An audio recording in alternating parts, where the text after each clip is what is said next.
Oyster stew, my friends, if you're looking for a warming recipe for those cooler evenings, this is a recipe you need in your kitchen. My version is influenced by Southern US, Louisiana-style. It's creamy, buttery, delicate, and made with warming Cajun seasonings. It's absolutely delicious. So let me show you how to make it. So the first thing we want to do is make a roux. So go ahead and get a good-sized pan or a pot heated up to medium heat.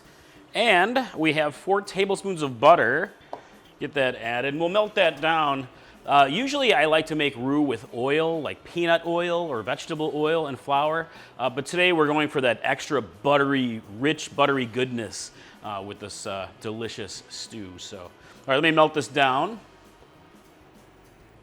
All right, butter is melted down. Next, add 3 tablespoons of flour, all-purpose flour. And I'm gonna go ahead and cook this stirring, continue to stir for a good 5 minutes or so.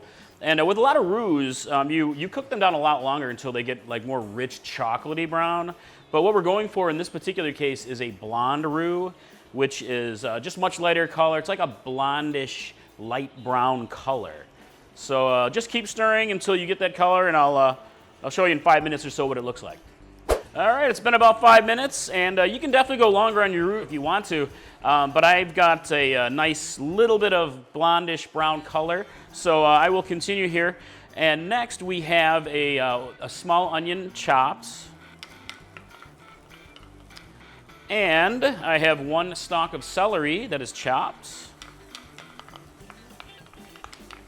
Here I have a jalapeno. I have 1 jalapeno, but you can use green bell pepper if you'd like, which is a little bit more traditional, and for a milder version. You don't want to overwhelm the delicate nature of your oyster stew, but I just love jalapenos. They're kind of perfect for me. So go ahead and stir it in, and we're going to cook this down for just a few minutes, maybe 4 or 5 minutes, to let the vegetables soften up. Next, we've got 1 tablespoon of Cajun seasonings. You can also use Creole seasonings for this recipe, or really your own personal blend. I love my homemade Cajun blend that has just a pinch of ghost powder in it, so it gets a nice heat level to it. But again, you don't want to make it too hot for yourself. So go ahead and stir that in, and we have 2 cups of milk. I'm using 2% milk, and you can use other milks for this as well. You can use whole milk or even heavy cream if you want like a really rich, decadent version. But this is good, it's delicious with 2% milk. Also, I have a 1/4 cup of oyster liquor. So go ahead and stir this together, and we're gonna cook it for about 3 to 4 minutes or so to let the flavor start to develop. But you don't need a real long cook.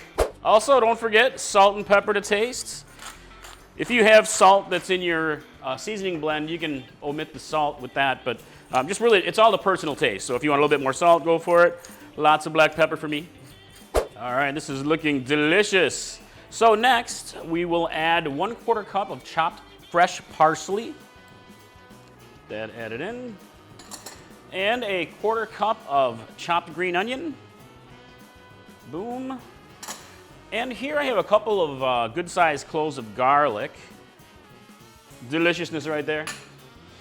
And a little bit of hot sauce, my friends. So here I have, it's not a very hot sauce. I'm really going for a little bit of that vinegary tang pop that I love. So just a little bit, but anytime you use hot sauce, it's really to personal taste. So if you want more hot sauce, go for it. Or you can also skip that if you'd like, but I like a little bit of extra seasoning, extra tang. So go ahead and stir.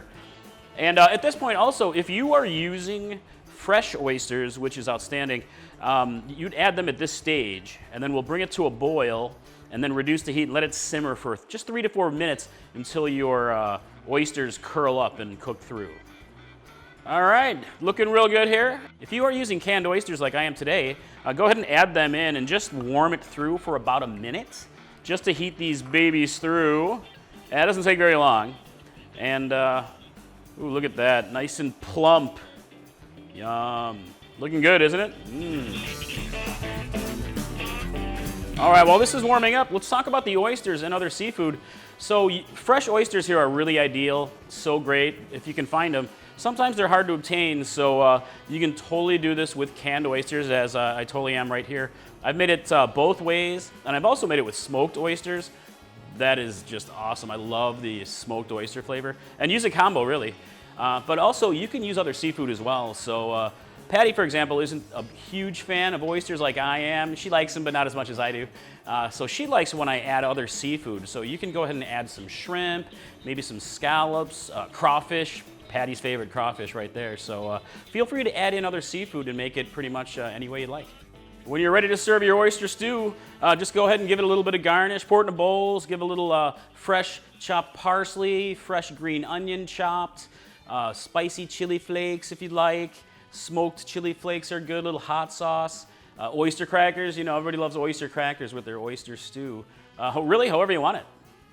If you love a good seafood stew, you guys gotta try my seafood gumbo. It is absolutely delicious, super awesome to make. I'll cue that up after this. But you know, if you make this oyster stew, I'd love to hear your comments. Let me know how you made it your own. So give it a like and leave some comments below. Can't wait to hear what you think. So let me give it a taste. All right.